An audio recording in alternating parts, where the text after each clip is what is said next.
História do Japão. A Crônica da Espada, do Silêncio e da Seda. Introdução. A história do Japão é uma tapeçaria tecida com fios de extremos, uma narrativa que desafia a compreensão linear do tempo. Não se trata apenas de uma sucessão cronológica de eventos, mas de um estudo da persistência e da metamorfose, no qual o arcaico e o vanguardista coexistem em tensão produtiva. Ao longo dos séculos, a ilha-nação alternou entre o isolamento voluntário, erguendo-se como sentinela contra influências externas, e a abertura estratégica, absorvendo conhecimento e tecnologia estrangeiros. Esse percurso revela a força de uma cultura que soube adaptar e transformar ideias vindas de fora em algo profundamente japonês. Este volume propõe desvendar ciclos de poder, revoluções silenciosas e explosões criativas que moldaram essa civilização singular.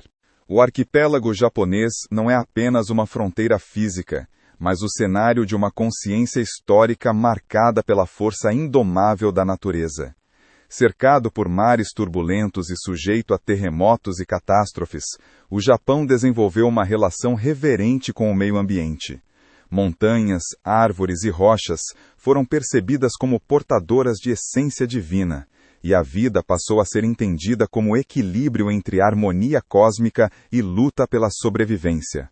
A beleza efêmera e o cataclismo iminente tornaram-se forças centrais tanto na arte quanto na política, influenciando a sensibilidade coletiva e as estruturas de poder.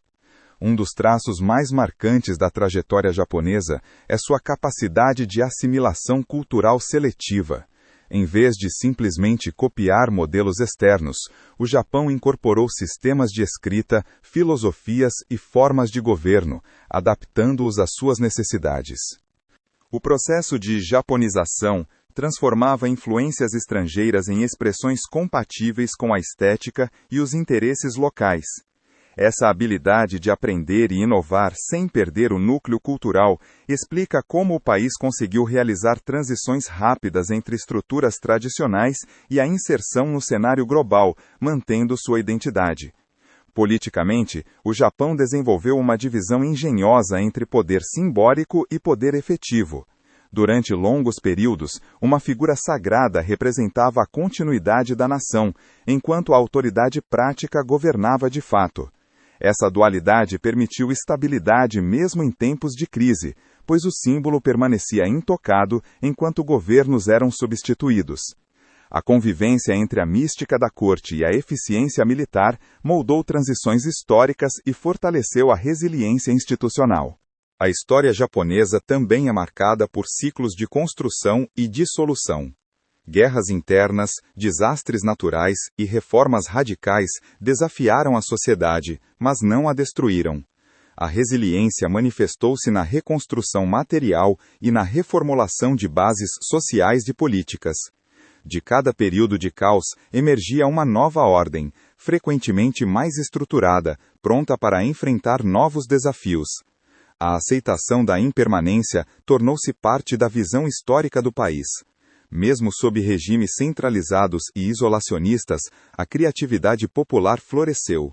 Artes, literatura e comércio desenvolveram-se paralelamente ao poder oficial, demonstrando que a história não pertence apenas a imperadores e generais, mas também a comerciantes, poetas e artesãos. Essa vitalidade cultural sustentou a inovação contínua. Ao percorrer essa trajetória, é preciso abandonar simplificações.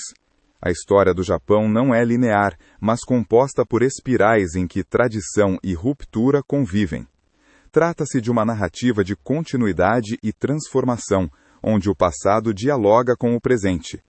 Este livro convida o leitor a acompanhar essa jornada, da origem lendária ao impacto global contemporâneo, revelando como a identidade japonesa foi forjada sob pressão e se tornou uma das mais influentes do mundo moderno.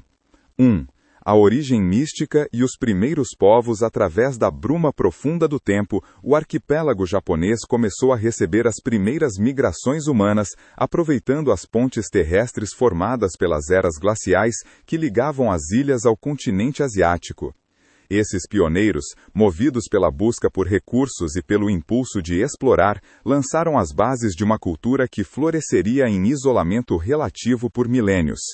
Por volta de 10.000 anos antes da Era Comum, iniciou-se o período Jomon, no qual uma sociedade dependente da caça, pesca e coleta alcançou um sedentarismo incomum para caçadores-coletores. O vasto litoral e as florestas densas garantiam abundância suficiente para reduzir a migração constante, favorecendo assentamentos mais permanentes e a lenta formação de uma identidade insular. Os vestígios arqueológicos desse longo período revelam uma cultura material rica, marcada pela cerâmica, entre as mais antigas do mundo. Os vasos Jomon, com marcações de corda e formas elaboradas, eram utilitários e também expressões artísticas de uma visão de mundo própria.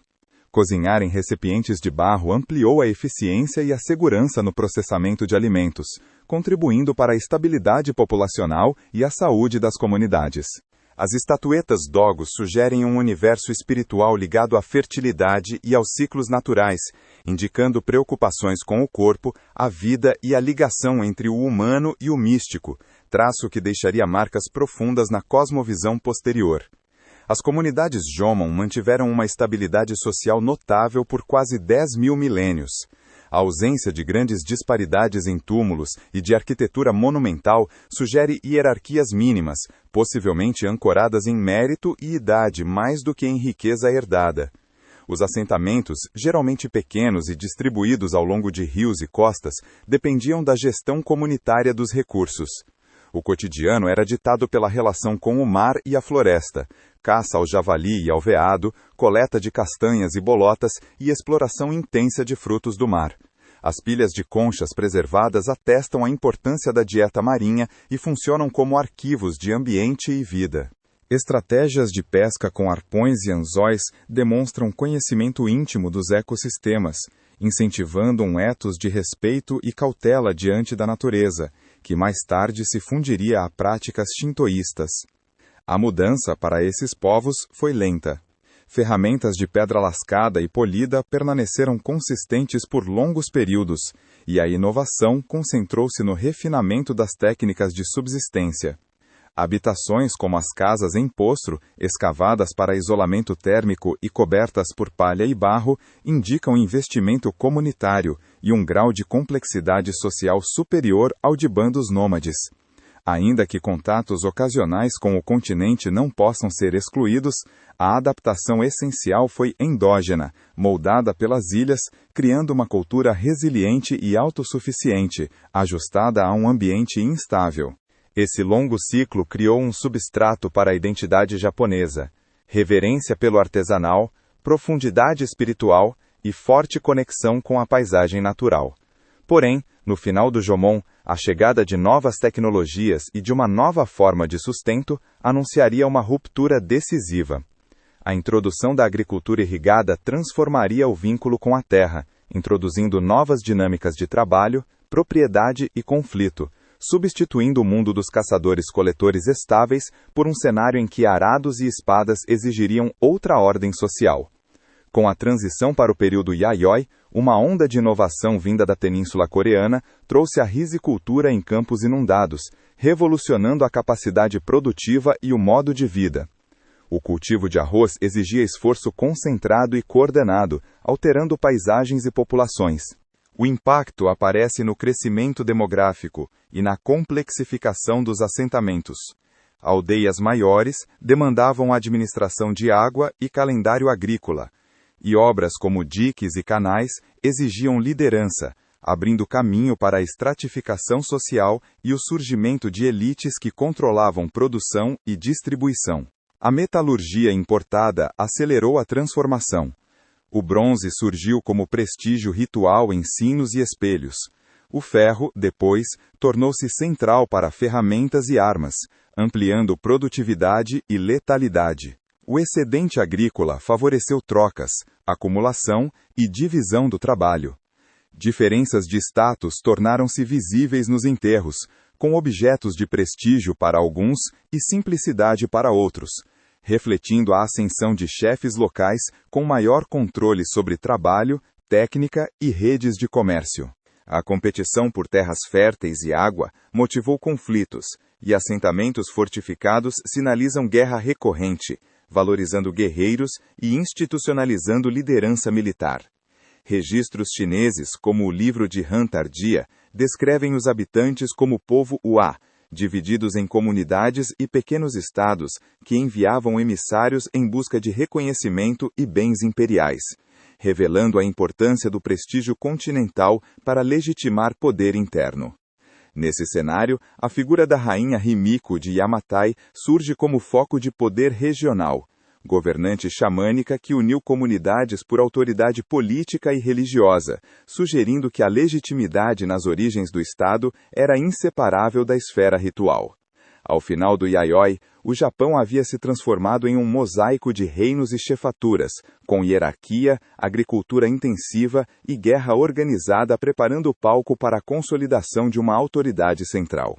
A transição para o período Kofun elevou essa centralização a outra escala. Os grandes túmulos de terra batida, muitas vezes em forma de buraco de fechadura, exigiam mobilização de milhares de pessoas e simbolizavam poder concentrado. O centro desse poder fixou-se em Yamato, na planície de Nara, onde uma linhagem hegemônica expandiu. Influência apoiada em força militar e absorção de elementos continentais, especialmente tecnologia bélica e crenças. Túmulos com armaduras, espadas de ferro, joias e celas indicam militarização e conexão com elites da Coreia e da China. A importação de cavalos e armas avançadas ofereceu vantagem decisiva e reforçou a dependência de líderes locais do centro Yamato. O chefe de Yamato passou a exercer supremacia militar e também ritual, sendo progressivamente investido de significado mítico e ligado aos deuses ancestrais, estabelecendo bases para a figura imperial. A ordem social apoiou-se no sistema Uji-Kabane, com clãs controlando recursos e títulos hereditários definindo funções, e Yamato integrando rivais por concessão de títulos e alianças matrimoniais. Imigrantes Toraidin, sobretudo da Península Coreana, trouxeram habilidades em escrita, registros e metalurgia, impulsionando a sofisticação administrativa. No final do Kofun, o poder começou a deslocar-se da ostentação funerária para a administração cotidiana e a arquitetura palaciana, sinalizando a passagem da liderança carismática para a institucional e preparando o caminho para um Estado mais formalizado, inspirado na China. 2. A ascensão da corte e a influência continental. Séculos de contato com as civilizações continentais culminaram em uma transformação ideológica e administrativa que redefiniu a corte Yamato. A chegada do budismo pela Coreia trouxe, além da doutrina espiritual, uma rede de conhecimentos em arquitetura, artes, medicina e escrita, indispensável para a governança em larga escala. Houve resistência inicial de clãs como Mononobe e Nakatomi, defensores dos deuses nativos, mas o clã Soga abraçou a nova fé como fonte de prestígio e vantagem política. 1. A ascensão da corte e a influência continental. Séculos de contato com as civilizações continentais culminaram em uma transformação ideológica e administrativa que redefiniu a corte Yamato. A chegada do budismo pela Coreia trouxe, além da doutrina espiritual, uma rede de conhecimentos em arquitetura, artes, medicina e escrita, indispensável para a governança em larga escala. Houve resistência inicial de clãs como Mononobe e Nakatomi, defensores dos deuses nativos, mas o clã Soga abraçou a nova fé como fonte de prestígio e vantagem política. A disputa entre facções foi, sobretudo, uma luta pelo controle do centro e pela definição do modelo de Estado, com o budismo funcionando como catalisador de modernização. Os Soga dominaram a corte por mais de um século e patrocinaram templos como o Horyo-ji. O ápice dessa orientação continental ocorreu com o príncipe Shotoku, que buscou alinhar o Japão ao modelo imperial chinês para ampliar legitimidade e eficácia administrativa. Sob budismo e confucionismo, promulgou a Constituição de 17 artigos, afirmando a primazia do imperador e propondo uma burocracia orientada por mérito, em contraste com o sistema clânico hereditário. O confucionismo forneceu o arcabouço ético de hierarquia e lealdade que sustentaria a administração, enquanto o budismo servia como símbolo de civilização avançada. Ambos foram adaptados para harmonizar-se com crenças shintoístas, integrando o novo sem suprimir o antigo. O impulso centralizador avançou com a reforma Taika, que tentou erradicar o poder clânico remanescente e estabelecer propriedade fundiária pública sob controle da corte. Terras foram nacionalizadas e redistribuídas, e impostos e serviços de trabalho foram impostos em nome do imperador. Embora difícil de aplicar plenamente, a reforma fixou o princípio legal de que a terra pertencia ao soberano e os súditos estavam subordinados ao Estado central, permitindo mobilizar excedente agrícola e trabalho para financiar a máquina imperial. A mobilidade ritual da capital tornou-se incompatível com a burocracia e a necessidade de registros. Em 710, Nara foi fundada como capital fixa, planejada segundo Chang'an, com ruas em grade, palácios e templos, reforçando a ideia de permanência do poder. A codificação legal culminou no sistema Hitsuryo, inspirado no modelo Tang, que organizou ministérios, funções e rankings, além de códigos penal e administrativo.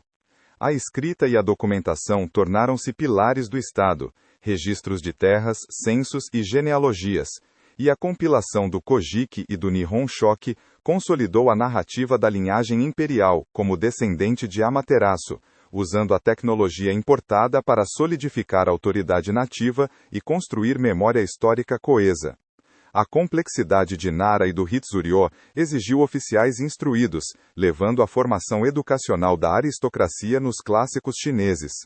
Apesar do ideal de mérito, o poder concentrou-se em famílias como os Fujiwara. Com o tempo, o sistema enfrentou erosão fiscal. Terras públicas convertiam-se em propriedades privadas de templos e clãs, reduzindo a base tributária. Camponeses buscavam proteção de senhores para fugir de encargos, enfraquecendo o controle direto da corte. Além disso, grandes templos budistas acumularam propriedades e até forças armadas, tornando-se atores políticos autônomos e pressionando o imperador a buscar distância dessa influência. Em 794, o imperador Kanmu transferiu a capital para Heian-kyo, tentando reafirmar a supremacia secular e renovar o sistema. Heian tornou-se centro de política e cultura por séculos, com uma vida cortesã ritualizada na qual estética e artes prevaleciam sobre a administração prática.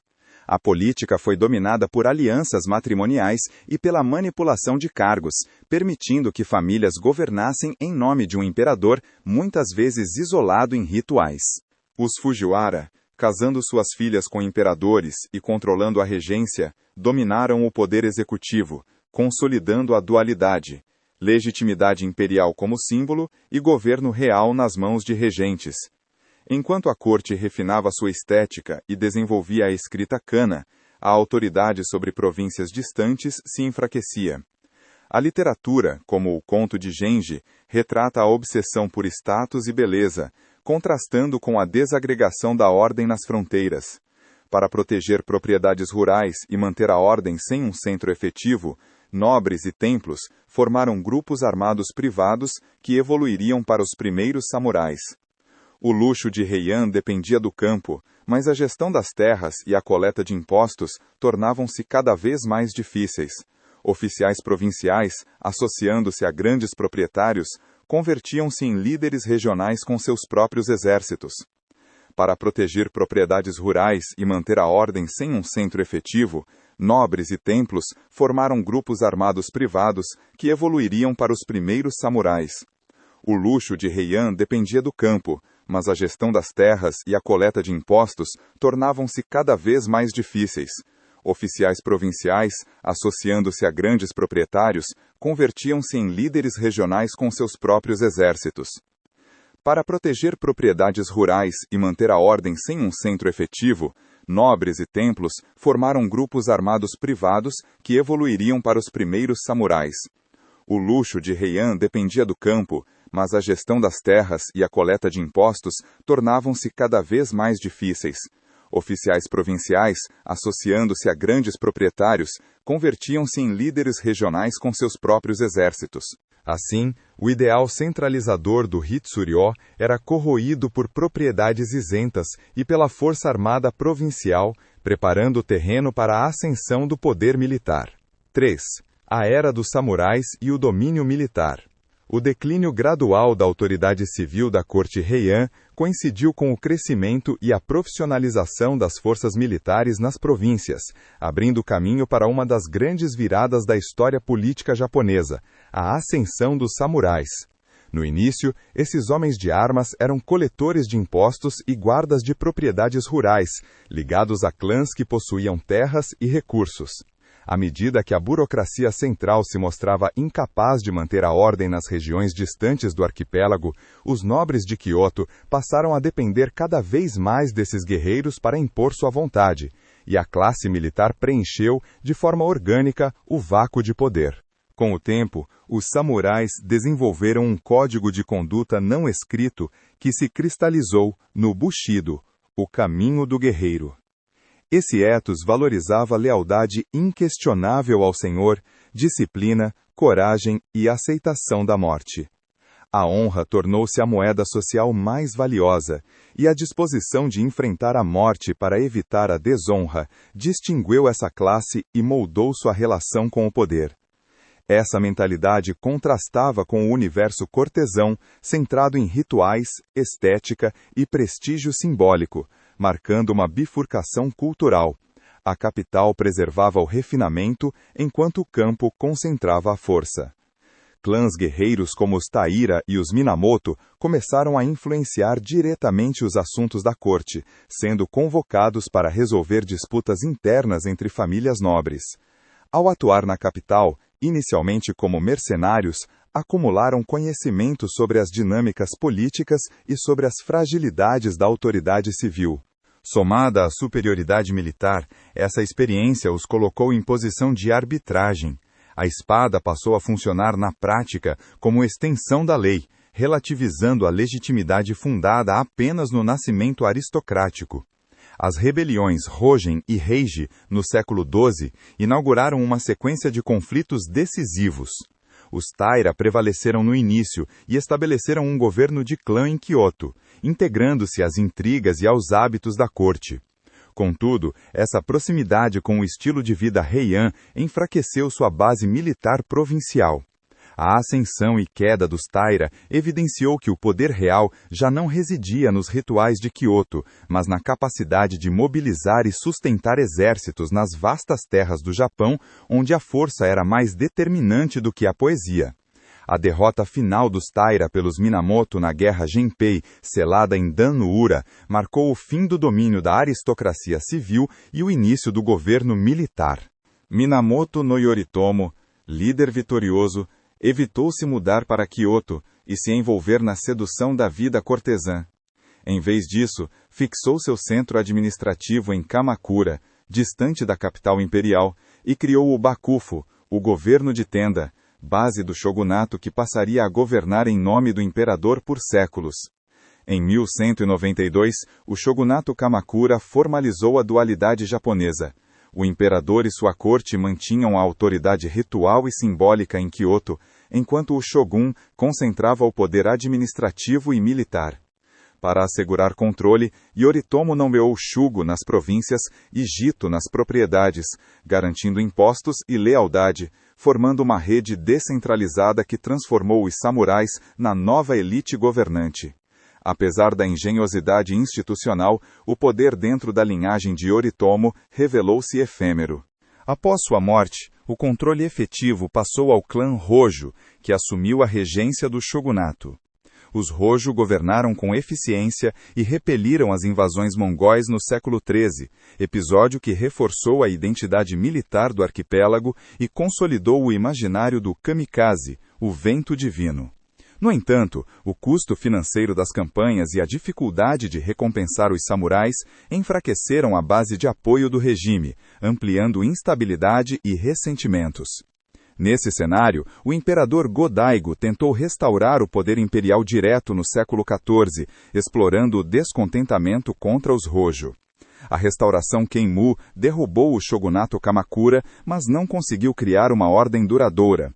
Incapaz de satisfazer as demandas dos guerreiros por terras e recompensas, Go-Daigo demonstrou que, naquele estágio, o Japão era governável pela força militar, e não apenas por autoridade civil e ritual. A restauração foi rapidamente esmagada por facções armadas, confirmando que a espada havia suplantado a tradição. A fragmentação posterior levou à formação de um novo shogunato em Kyoto, sob a linhagem Ashikaga. Esse segundo Bakufu era mais fraco no controle das províncias do que seu predecessor. Embora patrocinasse um florescimento cultural no período Muromachi, o poder efetivo se dispersava para os senhores regionais, os Shugo-daimyo, cada vez mais independentes. A Guerra Onin, em meados do século XV, devastou Kyoto e marcou o colapso virtual do shogunato Ashikaga. Sem vencedor claro, destruiu a ilusão de controle central e abriu o Sengoku Jidai, o período dos estados em guerra, em que domínios rivais lutaram por território, recursos e sobrevivência. A ordem foi substituída por força e astúcia, e o princípio do Jekokujo, o inferior derrubando o superior, tornou-se regra prática. No meio do caos, 3 líderes militares surgiram em sucessão e foram decisivos para a reunificação. Oda Nobunaga destacou-se por inovação e brutalidade calculada, adotando armas de fogo trazidas por europeus e usando-as para derrotar exércitos maiores. Também atacou o poder temporal de grandes templos budistas que funcionavam como fortalezas e ameaças políticas, buscando eliminar focos de resistência. Traído, foi forçado ao suicídio, deixando a unificação inacabada. Toyotomi Hideyoshi, general de origens humildes, assumiu a tarefa e completou a unificação, combinando persuasão e campanhas militares. Sua obra mais duradoura foi a consolidação do controle social, o grande levantamento cadastral que avaliou terras e produtividade, e a caça às espadas, que desarmou o campesinato e solidificou a separação entre samurais e o restante da população. Sua ambição extrapolou o arquipélago com invasões da Coreia visando a China, mas as campanhas foram dispendiosas e mal sucedidas. Sua morte, deixando um herdeiro menor, reabriu o vácuo de poder e preparou o confronto final. Tokugawa Ieyasu, ex-aliado de Nobunaga e Hideyoshi, venceu na Batalha de Sekigahara, selando o destino do Japão por mais de 2 séculos e meio. Mais do que derrotar rivais, demonstrou visão institucional ao construir um regime estável, não um império dependente apenas da força pessoal. Estabeleceu o governo em Edo, separando novamente o centro do poder militar do centro cerimonial imperial em Kyoto, e perpetuando a dualidade que marcava a política japonesa desde Kamakura. 4. O isolamento e a consolidação Tokugawa com Sekigahara. E o estabelecimento formal do shogunato em Edo no início do século XVII, o Japão entrou no período mais longo de paz forçada de sua história, o período edifício. A prioridade de Ieyasu era impedir que o poder retornasse a clãs rivais e evitar novas guerras internas. Para isso, o shogunato construiu um sistema intrincado de controle social e político, destinado a congelar a sociedade e a distribuição de poder em uma ordem rígida, consolidando a autoridade Tokugawa por meio de juramentos de lealdade, distribuição estratégica de domínios e vigilância institucional. O Sankin-Kotai tornou-se um pilar desse controle, exigindo que os daimyo alternassem residência entre Edo e seus domínios. Ao retornarem às terras, deixavam esposas e filhos na capital como reféns virtuais, e a obrigação de viagens e comitivas drenava recursos, dificultando o financiamento de rebeliões. Ao mesmo tempo, essa circulação estimulou estradas e comércio, impulsionando a economia urbana e criando um Japão mais integrado por rotas e mercados. No plano social, formalizou-se a hierarquia de 4 classes inspirada em doutrinas confucionistas: samurais, camponeses, artesãos e comerciantes.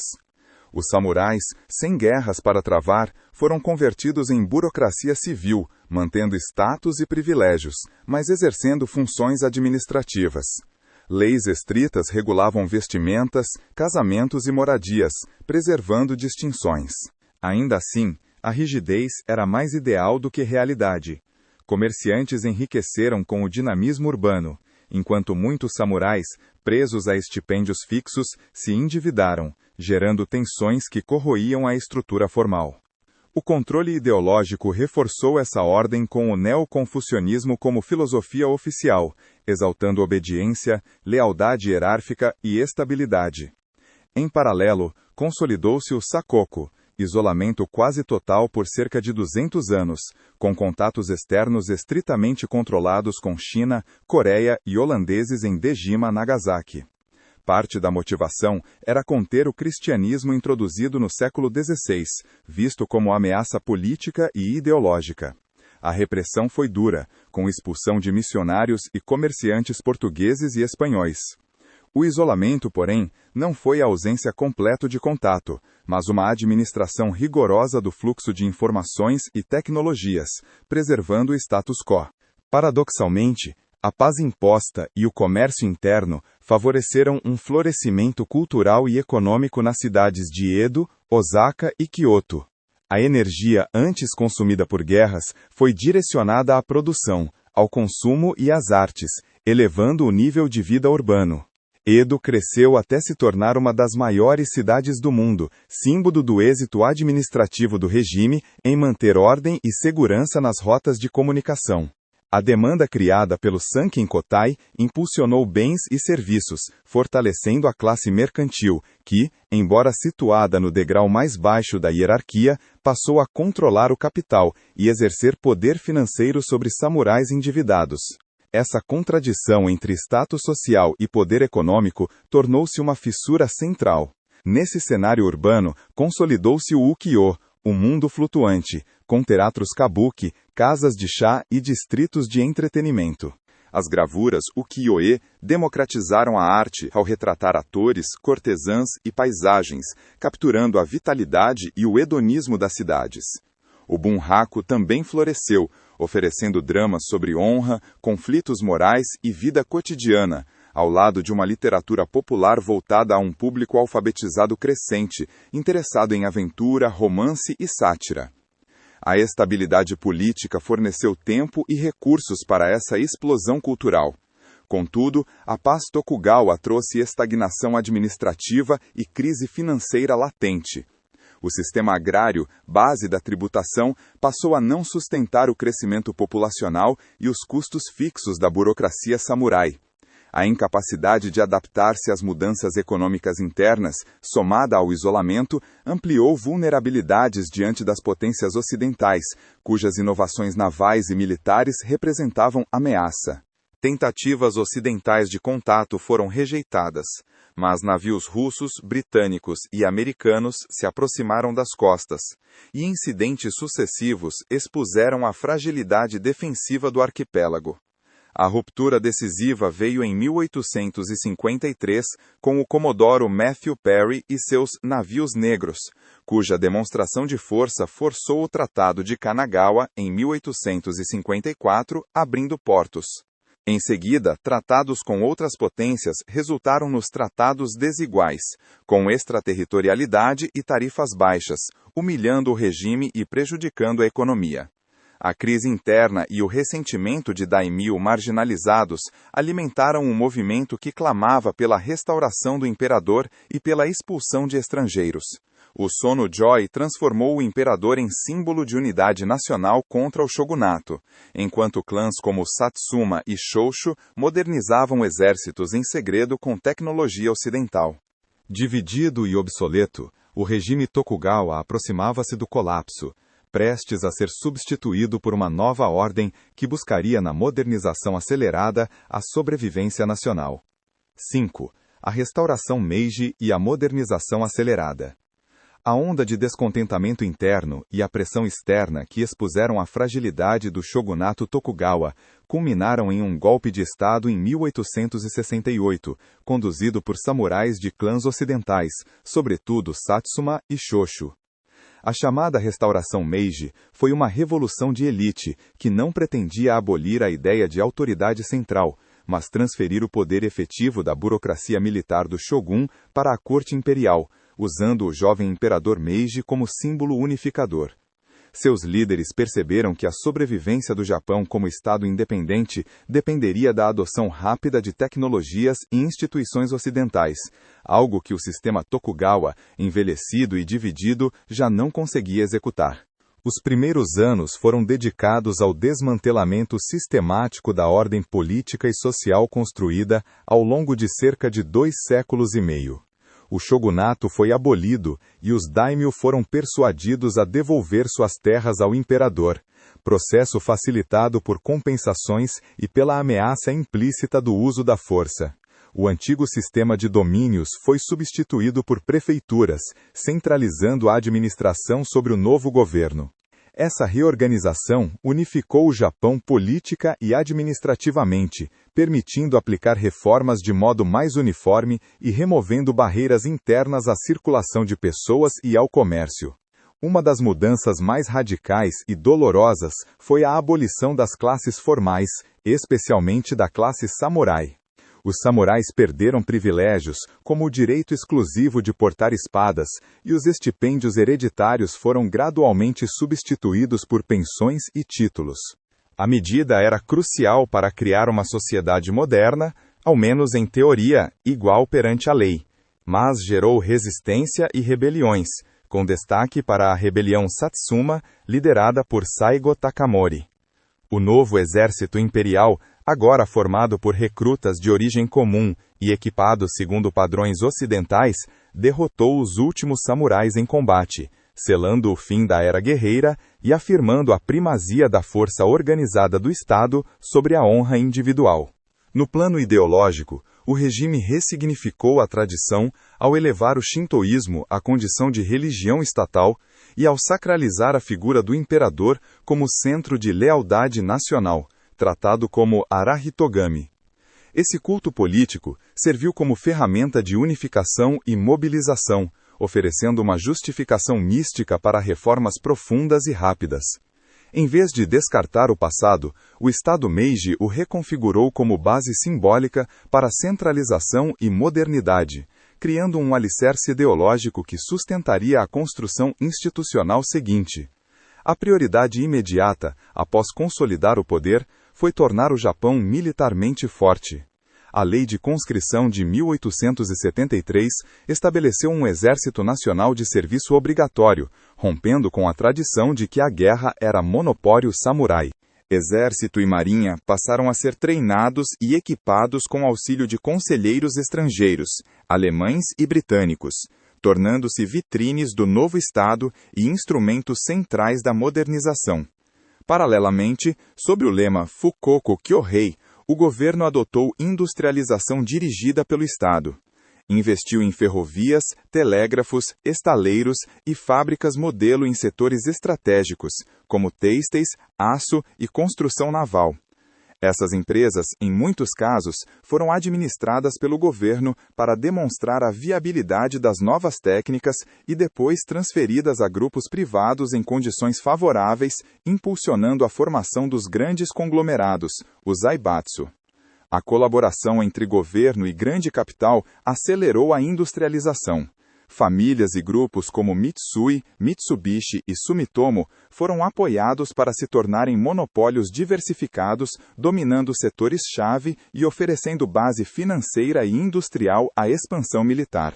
Em poucas décadas, o Japão migrou de uma sociedade agrário-feudal para uma potência industrial, num ritmo incomum e observado com atenção por outros países não ocidentais. A modernização também se estendeu à educação e à cultura. Instituiu-se ensino obrigatório para elevar a alfabetização, formar mão de obra e difundir lealdade nacional. Milhares de estudantes e missões foram enviados à Europa e aos Estados Unidos, enquanto especialistas estrangeiros foram contratados, garantindo transferência rápida de conhecimento em ciência, direito e tecnologia. Com o fortalecimento industrial e militar, o Japão buscou reconhecimento internacional e o fim dos tratados desiguais. Porém, a mentalidade dominante via o status de potência como inseparável do imperialismo, seguindo o modelo ocidental. A escassez de recursos naturais em território japonês, como carvão, ferro e, mais tarde, petróleo, ofereceu justificativa econômica para a expansão na Ásia. A Guerra Sino-Japonesa de 1894, motivada em grande parte pela disputa sobre a Coreia, demonstrou a superioridade do aparelho militar modernizado. A derrota da China Qing trouxe Taiwan e abriu caminho para o controle japonês sobre a Coreia, além de alterar o equilíbrio regional e elevar o Japão ao posto de principal potência militar da Ásia Oriental. Pouco depois, o Japão entrou em choque com a Rússia, que também disputava influência na Manchúria e na Península Coreana. A Guerra Russo-Japonesa de 1904-1905 terminou com vitória japonesa, marcada pela destruição da frota russa em Tsushima. O impacto simbólico foi global. Uma potência asiática derrotava uma potência europeia na era moderna, elevando o prestígio do Japão e enfraquecendo a crença ocidental em superioridade inerente.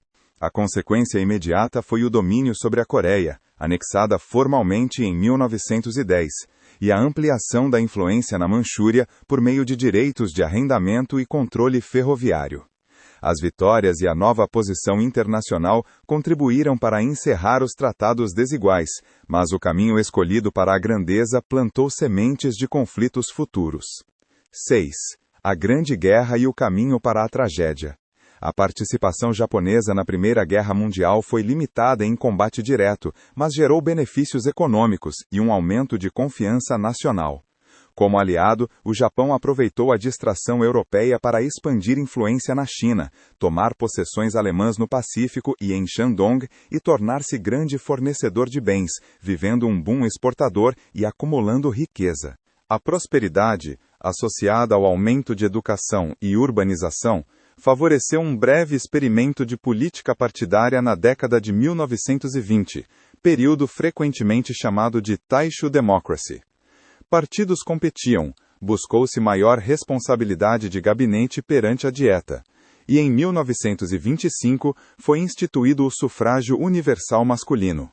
Cidades como Tóquio e Osaka tornaram-se mais cosmopolitas, absorvendo elementos ocidentais de consumo e estilo de vida, sugerindo um movimento em direção a um modelo político mais inclusivo, embora a autoridade imperial e a influência militar permanecessem. Esse liberalismo, porém, enfrentou limites estruturais. Zaibatsu, burocracia e elites militares mantinham influência decisiva sobre governos. Além disso, a prosperidade de guerra não durou. Com a retomada produtiva europeia, a economia japonesa desacelerou, e a Grande Depressão de 1929 atingiu o país com força. Exportações despencaram. Setores rurais de seda e têxteis foram devastados. Desemprego cresceu e o descontentamento social se aprofundou. A crise alimentou a percepção de que a política partidária era corrupta e fraca, incapaz de proteger interesses nacionais, abrindo espaço para propostas radicais baseadas em expansão territorial, autossuficiência e retorno a valores de lealdade e sacrifício. Dentro das Forças Armadas, facções ultranacionalistas passaram a defender que a crise só seria resolvida por ação militar direta e afirmação da supremacia asiática. O exército via Manchúria e China como linha de vida, fonte de recursos e mercados. A ideologia articulava a santidade da linhagem imperial, pureza cultural e uma missão de liderar a Ásia contra o imperialismo ocidental. Dentro das Forças Armadas, facções ultranacionalistas passaram a defender que a crise só seria resolvida por ação militar direta e afirmação da supremacia asiática. O exército via Manchúria e China como linha de vida, fonte de recursos e mercados. A ideologia articulava a santidade da linhagem imperial, pureza cultural e uma missão de liderar a Ásia contra o imperialismo ocidental. O ponto de inflexão ocorreu em 1931 com o incidente da Manchúria, orquestrado por oficiais do exército de Kwantung. Uma explosão em ferrovia foi usada como pretexto para ocupar a região sem aprovação de Tóquio. O governo civil tentou conter os militares, mas fracassou diante da popularidade da ação e do peso das facções conservadoras. O exército tornou-se, na prática, um ator político autônomo. A Liga das Nações condenou a agressão, mas não reagiu militarmente. Em 1933, o Japão retirou-se da organização, sinalizando rejeição das normas internacionais e adesão a uma política expansionista unilateral, celebrada por ultranacionalistas como afirmação de soberania. Nos anos seguintes, assassinatos e tentativas de golpe, como o incidente de 26 de fevereiro de 1936, intimidaram a oposição e silenciaram moderados, consolidando o domínio militar sobre o Estado e encerrando o breve ciclo da democracia partidária. Com controle interno mais firme, a liderança militar intensificou a expansão na China. Em 1937, o incidente da ponte Marco Polo desencadeou a Segunda Guerra Sino-Japonesa, levando à ocupação de cidades e portos e à instalação de governos fantoches. Apesar de vitórias iniciais, o conflito tornou-se um atoleiro caro e sangrento, exigindo mobilização crescente da economia. A busca por recursos estratégicos, sobretudo petróleo e borracha, direcionou o Japão ao Sudeste Asiático, colidindo com interesses dos Estados Unidos. Após a ocupação japonesa da Indochina francesa, Washington impôs embargo total de petróleo em 1941, entendido por Tóquio como ameaça existencial. Diante da escolha entre recuar ou arriscar guerra total, a facção dominante optou por ataque preventivo para paralisar a frota americana e ganhar tempo para construir uma esfera de autossuficiência. O ataque a Pearl Harbor, em dezembro de 1941, levou os Estados Unidos ao conflito e iniciou a Guerra do Pacífico. Apesar de sucessos iniciais, a capacidade industrial japonesa era inferior e o cerco naval reduziu progressivamente acesso a recursos. A derrota culminou nos bombardeios atômicos de Hiroshima e Nagasaki em agosto de 1945 e na entrada da União Soviética na guerra. A rendição encerrou o ciclo de militarismo e imperialismo, abrindo um novo capítulo, marcado por destruição e ocupação, no qual o Japão teria de reconstruir-se e redefinir seu lugar no mundo. 7. O pós-guerra e a reconstrução democrática. Com a rendição formal em 1945, o Japão entrou em um período de ocupação que duraria 7 anos, supervisionado pela Suprema Autoridade para as Potências Aliadas, sob a liderança do general Douglas MacArthur. Diferente do caso alemão, o Japão foi ocupado essencialmente por uma única potência, que governou de forma indireta por meio da estrutura governamental existente e da figura do imperador, agora reduzido a símbolo nacional, sem poder político. O objetivo era duplo: desmilitarizar e democratizar o país, removendo as raízes do ultranacionalismo e do expansionismo que haviam conduzido à guerra. Nos primeiros anos, a ocupação concentrou-se em justiça e desmontagem do militarismo. Líderes políticos e militares foram julgados e condenados nos tribunais de Tóquio, enquanto exército e marinha foram desmantelados. Instituições e ideologias ultranacionalistas foram banidas, e o sistema educacional passou por reformas para eliminar o militarismo e promover valores democráticos. A desmilitarização foi levada a extremos inéditos, culminando na adoção de uma Constituição que renunciava à guerra como instrumento de política nacional e restringia o uso da força. O SCAP também implementou reformas sociais e econômicas profundas para criar bases mais sólidas para a democracia. A reforma agrária redistribuiu terras de grandes proprietários ausentes para os camponeses que as cultivavam, reduzindo desigualdades históricas e trazendo estabilidade ao campo. Os aibatos, conglomerados industriais e financeiros associados ao esforço de guerra, foram inicialmente alvo de desmantelamento, buscando descentralizar o poder econômico e estimular a competição. Essas medidas visavam impedir a recomposição das estruturas que haviam apoiado o Estado militarista e, ao mesmo tempo, fomentar uma sociedade mais equilibrada e politicamente participativa. Com o avanço da Guerra Fria, porém, a lógica da ocupação mudou. A vitória comunista na China e a eclosão da Guerra da Coreia levaram os Estados Unidos a enxergar o Japão menos como inimigo a ser punido e mais como aliado estratégico contra a expansão soviética na Ásia. A chamada reversão de curso alterou prioridades. Parte do desmantelamento econômico foi interrompida, e o foco passou a ser reconstrução rápida, estabilidade e crescimento, preparando o Japão para atuar como bastião capitalista na região. A pedra angular da democratização foi a Constituição de 1947, elaborada sob forte influência da ocupação, que transformou o Japão em monarquia constitucional parlamentarista. A soberania passou a residir no povo, e o imperador tornou-se símbolo do Estado e da unidade do povo, sem poderes de governo. O texto garantiu direitos civis amplos e, sobretudo, estabeleceu o artigo 9, que renunciava à guerra e proibia manter forças armadas para fins de guerra.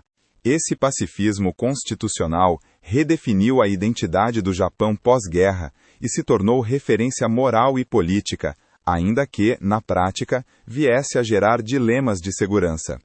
Com a nova base política e legal e impulsionado pela Guerra da Coreia, que criou demanda intensa por bens e serviços, o Japão entrou em seu milagre econômico.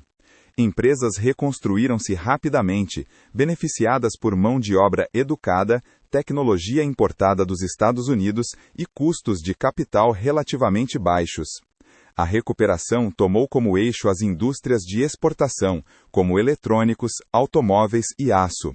A cooperação entre Estado, indústria e bancos, com o papel articulador do MIT, foi decisiva. O foco em qualidade, inovação de processos e planejamento de longo prazo permitiu que produtos japoneses conquistassem mercados globais e superassem a imagem de baixa qualidade associada ao pré-guerra. O crescimento acelerado transformou a sociedade, ampliando a classe média urbana e fortalecendo um consenso em torno do progresso material. Embora o sistema multipartidário estivesse estabelecido, a política foi dominada pelo Partido Liberal Democrático, que governou quase sem interrupções por décadas. Estabilidade, crescimento do PIB e coesão social tornaram-se objetivos centrais, e a reconstrução passou a ser entendida como uma narrativa de disciplina coletiva e eficiência institucional. O Tratado de Paz de São Francisco, assinado em 1951, encerrou formalmente a ocupação e restaurou a soberania em 1952. Em paralelo, o Tratado de Segurança com os Estados Unidos permitiu a manutenção de bases americanas no Japão em troca de proteção, reduzindo a necessidade de gastos militares elevados e liberando recursos para a reconstrução econômica. Apesar do artigo 9, pressões de segurança regional e do aliado americano levaram à criação das Forças de Autodefesa japonesas, concebidas como instrumento limitado à autodefesa, sob restrições constitucionais. O equilíbrio entre pacifismo e segurança tornou-se tema recorrente, mas a aliança com os Estados Unidos permaneceu o eixo da política externa durante a Guerra Fria. A postura pacifista, apoiada pelo artigo 9, conferiu ao Japão capital moral e reforçou seu perfil de potência econômica, e não militar. O país projetou influência pelo comércio, tecnologia e ajuda ao desenvolvimento, consolidando um modelo de poder baseado em prosperidade e integração internacional. Ao fim do século XX, a metamorfose era evidente. De agressor imperialista, o Japão tornou-se membro estável e próspero da comunidade internacional, sustentado por reformas de ocupação e pela capacidade de adaptação e trabalho da população. 8. O Japão contemporâneo e a cultura global. O crescimento extraordinário do pós-guerra atingiu o auge no fim dos anos 1980, quando o Japão viveu uma bolha de ativos alimentada por especulação imobiliária e no mercado de ações. O preço da terra em Tóquio chegou a patamares astronômicos, e a sensação era de que o país caminhava para dominar a economia do futuro. A euforia, porém, mostrou-se insustentável. O estouro da bolha no início dos anos 1990 produziu uma crise prolongada e marcou o início da década perdida, caracterizada por estagnação e deflação. Bancos carregados de empréstimos problemáticos e empresas ineficientes passaram a lutar para sobreviver, enquanto o governo demorava a implementar reformas estruturais. O crescimento do PIB enfraqueceu, o desemprego aumentou e a confiança coletiva sofreu abalos profundos. Mesmo com estímulos repetidos, como gastos públicos elevados e juros ultra baixos, o país entrou em um ciclo de crescimento lento e deflação persistente. A indústria japonesa passou a enfrentar competição mais dura de outras economias asiáticas, como Coreia do Sul e China, que aprenderam, adaptaram e, em alguns setores, superaram modelos de produção japoneses. O Japão manteve relevância global, mas precisou repensar seu modelo de negócios e buscar novas fontes de dinamismo. A crise econômica teve consequências sociais, a desigualdade cresceu e o emprego tornou-se mais precário. O sistema de emprego vitalício, símbolo do pós-guerra, foi enfraquecido pela expansão do trabalho temporário, criando uma divisão entre trabalhadores permanentes e precários, e gerando sinais de estresse em uma sociedade antes vista como altamente estável. Em paralelo, o país enfrenta uma crise demográfica aguda. A baixa natalidade, combinada com alta expectativa de vida, acelerou o envelhecimento populacional, reduzindo a força de trabalho e pressionando sistemas de saúde, pensões e proteção social. O problema não é apenas fiscal, envolve a desertificação rural e a sustentabilidade de comunidades, além de um debate sensível sobre imigração em uma sociedade que historicamente valorizou homogeneidade cultural. A estrutura familiar também mudou. Casamento tardio, menos nascimentos e crescimento de pessoas vivendo sozinhas desafiam o modelo tradicional.